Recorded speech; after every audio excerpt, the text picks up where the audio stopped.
Pernahkah Anda kebangun di tengah malam atau terbangun di pagi hari dalam badan yang rasanya tidak nyaman? Kok habis tidur, bangun tidur, bukannya nyaman, malah seluruh badan rasanya pegal dan kaku. Bisa jadi posisi tidur Anda tidak tepat.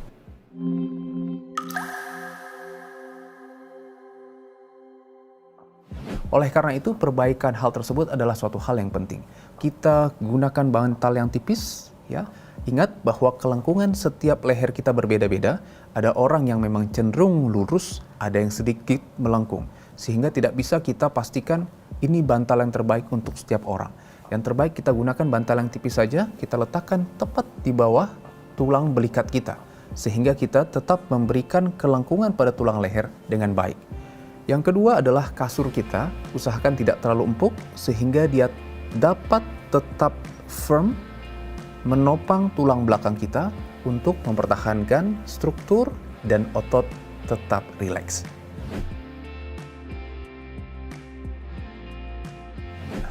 Jawabannya boleh, namun kita harus tahu dulu daerah mana yang dipijat. Jika yang dipijat adalah otot, itu boleh. Otot itu yang di mana sih? Ini semua otot. Leher juga ada ototnya. Kemudian pinggang juga ada ototnya. Namun ketika sudah dekat ke sendi, kita harus berhati-hati. Jangan sampai gerakan tertentu atau pemijatan tertentu, terutama yang terlalu keras pada sendi, menyebabkan kerusakan pada sendinya.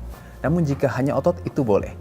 Kita juga harus tahu bahwa pemijatan bukan berarti harus kencang, namun untuk memberikan relaksasi pada ototnya. Targetnya adalah ototnya rileks. Jawabannya adalah boleh.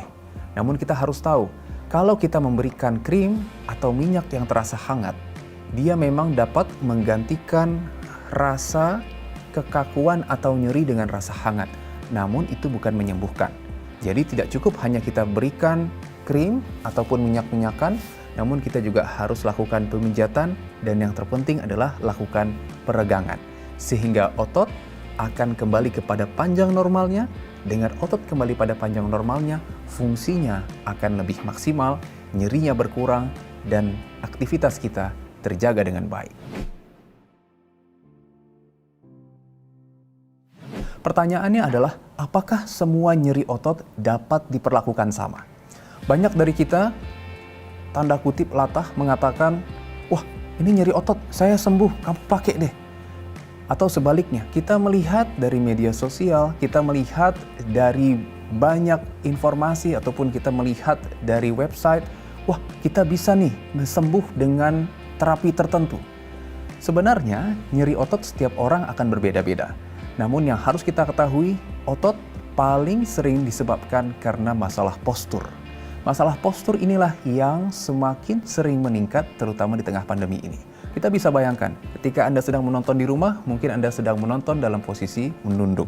Ketika kita bekerja di kantor, seharusnya pandangan kita tegak ke depan, duduk kita yang bagus, namun kita seringkali bekerja dengan posisi membungkuk. Tidak jarang juga bergeser dengan posisi seperti ini. Itulah yang akan menyebabkan otot akan tertarik dan itulah yang menyebabkan cedera. Ketika otot mengalami cedera, dia akan semakin tegang.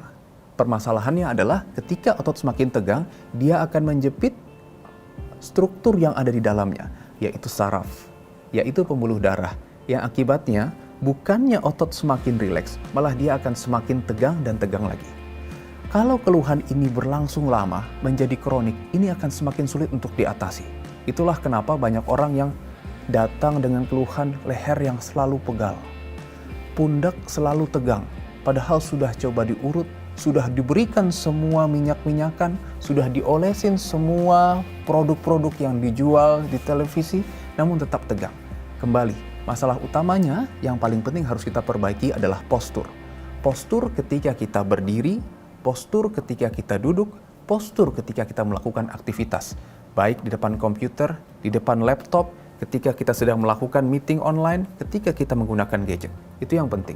Yang kedua adalah perbaikan pada saat kita melakukan satu aktivitas dengan posisi yang kita sebut posisi ergonomis. Posisi ergonomis adalah posisi yang paling tepat untuk memberikan stabilisasi pada struktur tubuh kita. Tadi saya contohkan ketika kita duduk, seharusnya kita memposisikan diri kita dalam posisi yang ergonomis. Meja harus sejajar dengan dada kita.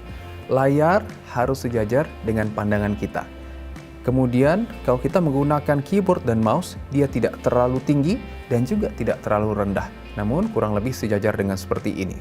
Kursi kita usahakan bisa membentuk sudut di panggul 90 derajat dan juga lutut 90 derajat. Ini adalah posisi yang ergonomis di mana otot akan sangat elastis, bekerja secara maksimal, dan resiko menimbulkan keluhan nyeri sangat minimal. Itu adalah hal-hal yang dapat kita lakukan, perbaikan postur, perbaikan posisi ergonomis, dan juga perhatikan ketika kita melakukan aktivitas. Dengan kita melakukan seperti itu, otot akan kembali rileks, bukan hanya sementara waktu, namun juga untuk kedepannya. Kita tidak tahu akan sampai kapan aktivitas kita seperti ini, oleh karena itu, perbaikan otot yang baik, perbaikan postur yang baik merupakan investasi terhadap kesehatan dan produktivitas Anda. Sekian pembahasan mengenai nyeri otot dan bagaimana mengatasinya bersama saya, Dr. Ibrahim Agung, spesialis kedokteran fisik dan rehabilitasi. Sampai jumpa dalam konten berikutnya.